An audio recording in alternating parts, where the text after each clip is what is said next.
I'm a real stickler for not having devices in bedrooms. I don't like children being holed up in their bedrooms, because I think what then happens is if they find content or they stumble on content that is shocking or embarrassing or shameful, that they're not isolated.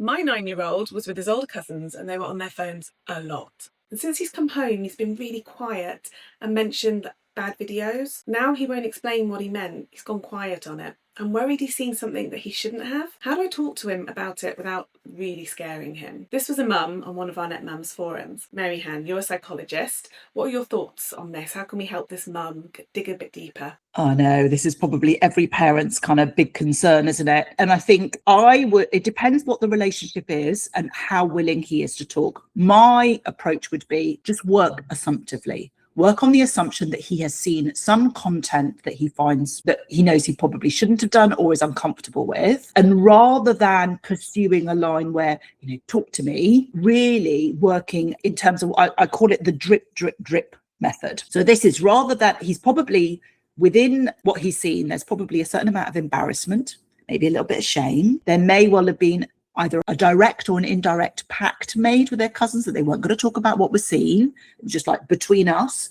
And so that might be the sort of the driver behind not communicating and not talking about it.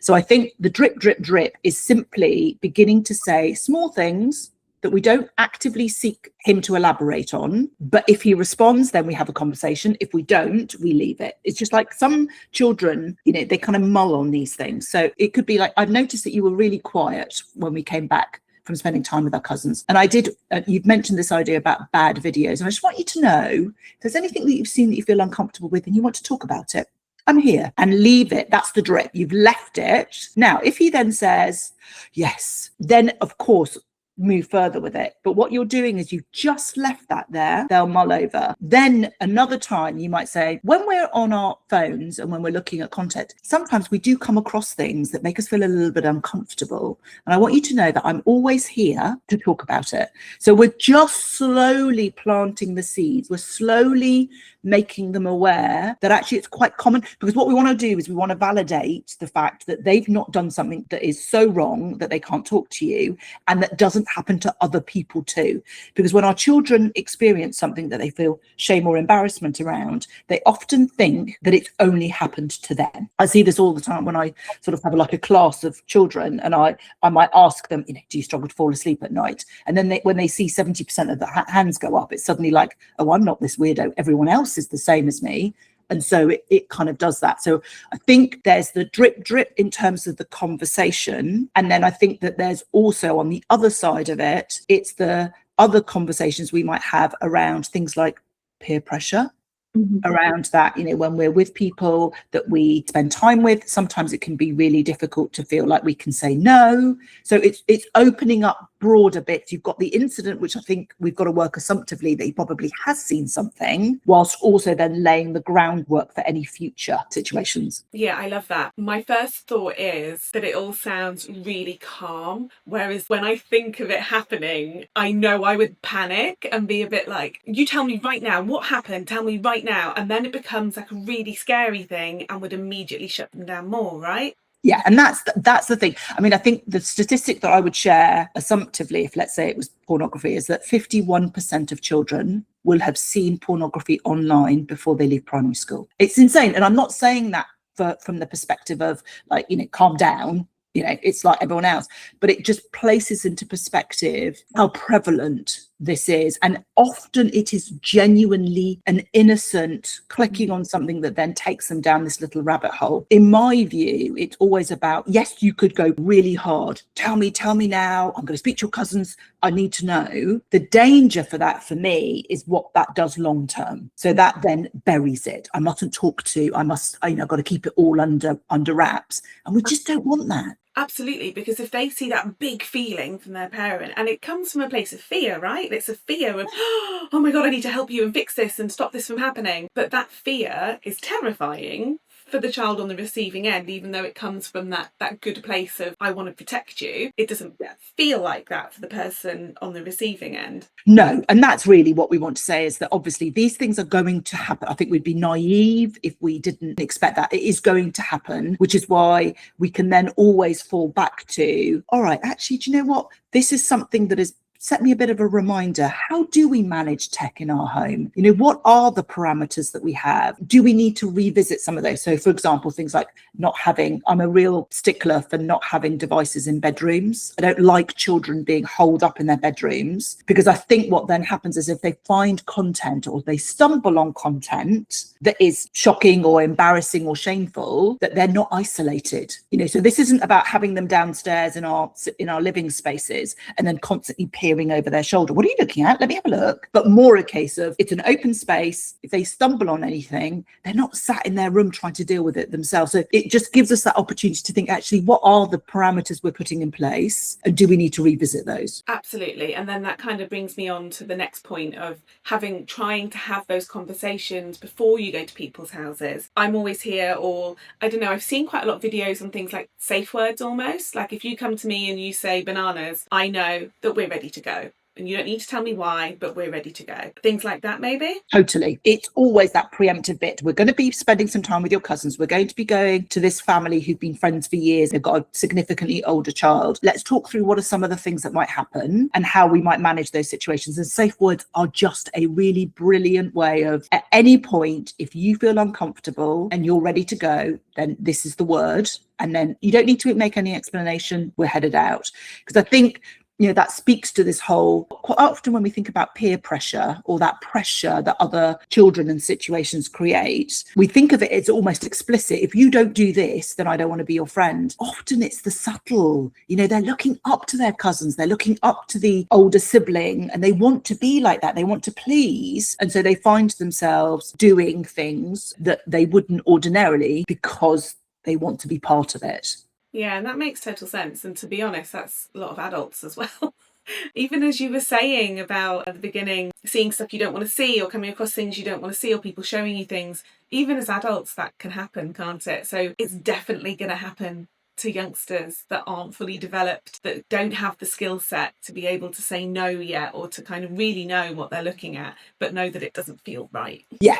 And I think, you know, that, and having conversations with them, I think preemptively, on the assumption that you are likely to, you know, this device is an incredible, amazing thing. You can play your Roblox, or you're able to communicate with friends, whatever it is that they're using it for. It's incredible, but it comes with some setbacks, with some dangers and some things that might happen. So let's talk through those and maybe talk about how you might handle those in the moment, what you could do. So you talk about situations where you're available, it's happening in our home and I'm around, but what happens when I'm not? What can you do? So that they're working assumptively, I think, is always better than the other side, which is like, no, my child is never going to do that. That's never going to happen. Mm-hmm. And then they feel super ill-equipped.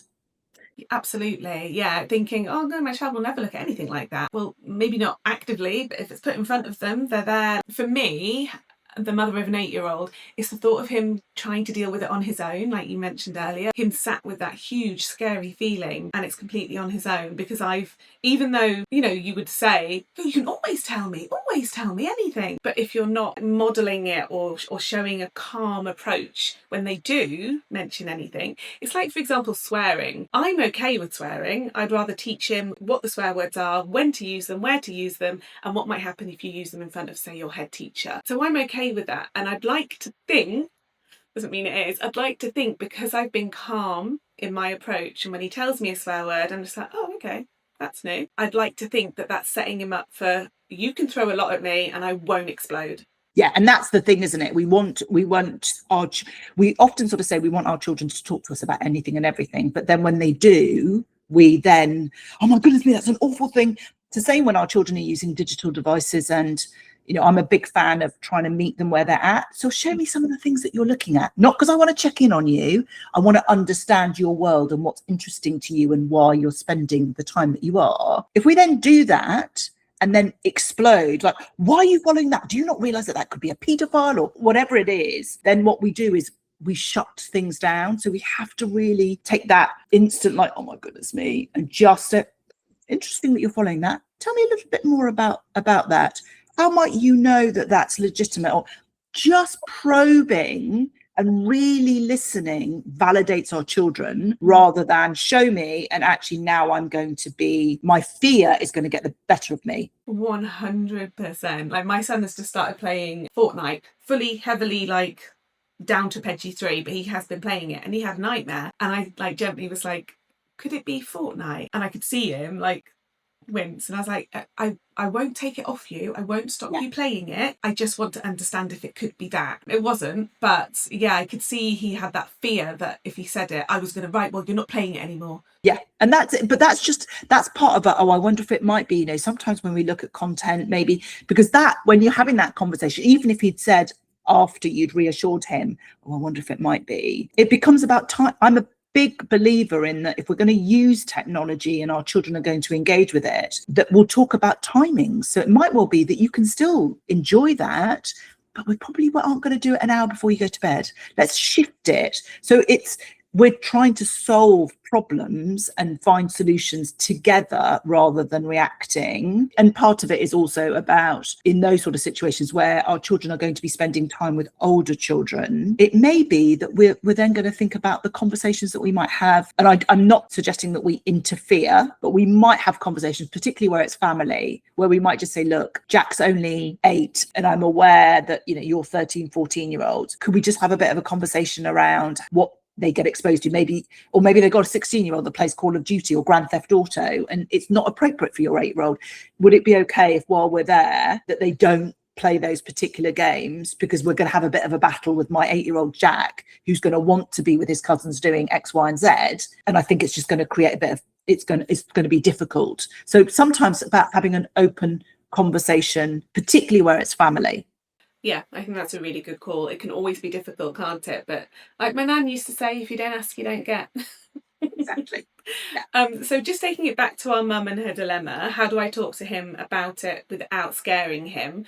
So some of the things you said, which have been great, like almost like lead with curiosity, be calm in your approach.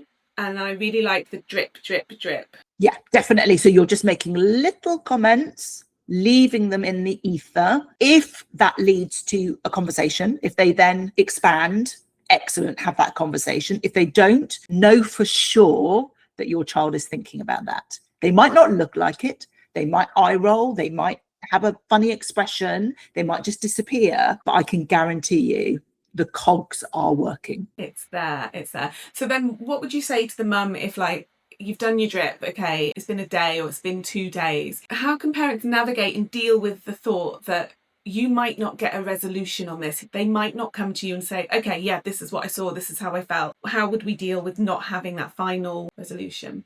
I think we have to just accept it. If we have created an environment, if we have dripped on a few, we're not going to just do it once and expect him to suddenly say something, is that we have to just work assumptively that they have seen something and that we may not get that. And it might be that you get that he opens up 6 months later, 2 years later. But it's, if we just work on the assumption that they've seen that content and we may not find out the specifics, but I know I can work on putting all of these other things in place, that is it. Now, I know that's really tough because we, as parents, it's just like, but I want my children, I want to know everything. And they've been put in this risk situation. But I think we've got to weigh up the risk of pressing to get the answer and therefore damaging further communication.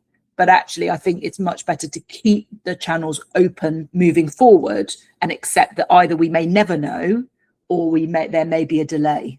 Yeah, so looking at the long game, really, just look at the long game of building that relationship, building up that trust. And what you said there really hit home for me. You go through years of their life and you know everything. You know when they poop, you know when they wet, you know what they've eaten, you know everything about them.